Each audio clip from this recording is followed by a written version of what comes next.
It's still early. We're still waiting on a lot of results. I don't have anything prepared to say yet. It's still very early and we're seeing things come in. But I just wanted to talk with you all. When we got into this race, this has been an underdog campaign from the very beginning. People told us from the very beginning that perhaps it wasn't time to stand up. Perhaps it wasn't time to stand and fight. But I look at our country, I look at our state, I look at us in a situation in this country where we have been for a very long time beset on all sides by unscrupulous politicians, both Republicans and Democrats, an establishment in Washington, D.C. that disregards our Constitution, tramples our liberties, and takes our money and wastes it on projects that, frankly, are very difficult to justify. I think that it is important to stand up. It is important to stand up and fight for what's right, no matter the odds, no matter what's before us. Our Constitution means something. This country was founded on the idea that we are all, each of us as individuals, we are entitled to inalienable rights, to life, to liberty, the pursuit of happiness. Our founding generation, they fought a revolution against a king who was far away and distant and out of touch with the people, who didn't respect our freedoms, didn't respect our liberties, didn't respect what God had given us as free people. And that's what this race has been about. It's been about standing up and fighting for those things that belong to us inherently as Maine people, as American people, as individuals, as free individuals. So thank you.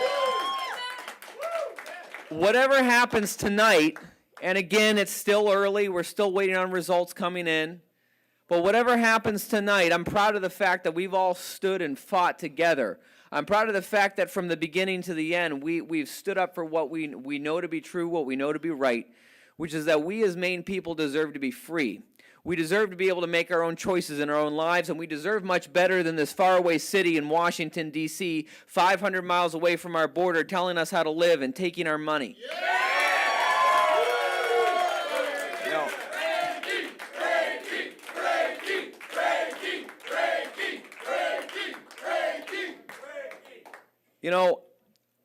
Here we are.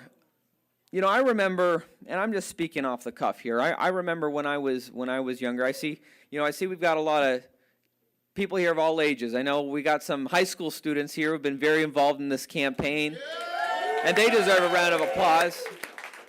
I remember when I was younger. Now, some would say, Eric, you're pretty young now, and I guess it's all in the eye of the beholder, I suppose. But I remember when I was in high school, and we marched off into war back when I was in high school.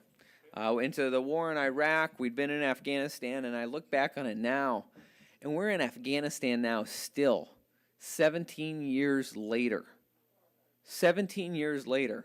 Osama bin Laden is dead. The people who attacked us are dead. And yet our troops are still over there. I know I have talked to so many veterans who come home from these wars who tell me, we're still over in Afghanistan. I don't know what we're doing over there. Seems like someone's making money off of it. But we're not doing a service to our troops by sending them off to fight in these wars without a clear mission. We're not standing by what America is supposed to be about.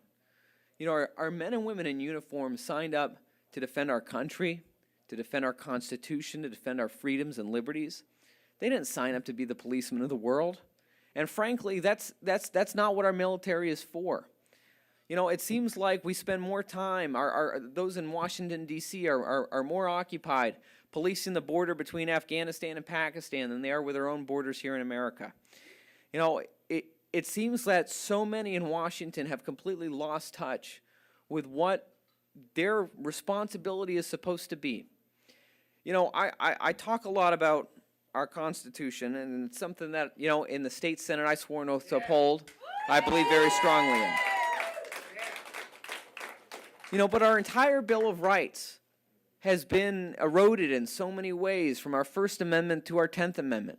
We live in a time now where free speech is called hate speech. Conservative ideas are shouted down and picketed and rioted, and people violence is threatened against people for speaking up.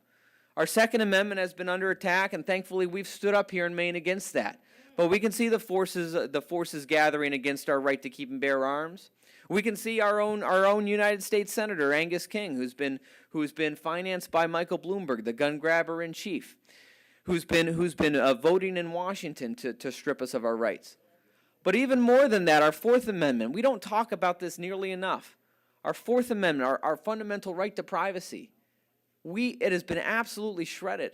We live in a day and age now where Washington, D.C. tells us that they have the absolute right to monitor everything we do on our phones, our text messages, our metadata, our emails, our browsing history.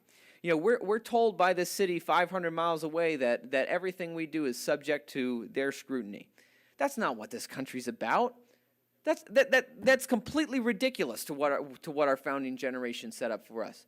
But we're losing it. We're losing the freedoms that this country was built on. You know, our Fifth Amendment, Sixth Amendment, Seventh Amendment, Eighth Amendment, these are the amendments designed to protect us from our criminal justice system, our rights as people, and yet we live in a society now where we have more people behind bars in America than any other developed country in the world, and oftentimes for nonviolent, victimless crimes. Sometimes it's for things as silly as the choices people make with things like cannabis.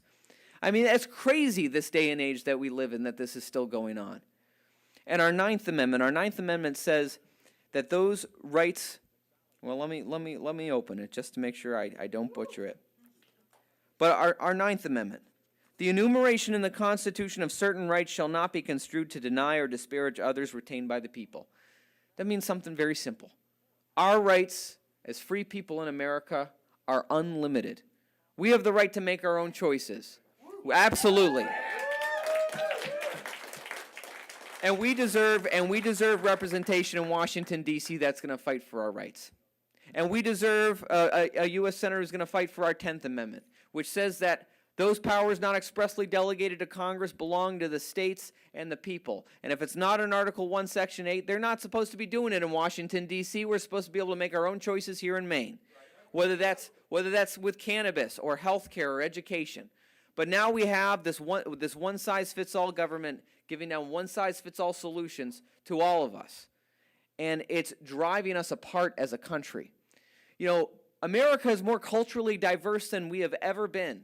Maine is different than California. We're different than Oregon. We're different than Kansas. We're our own unique state. But more and more we are told that we must live under these one-size-fits-all rules that aren't working.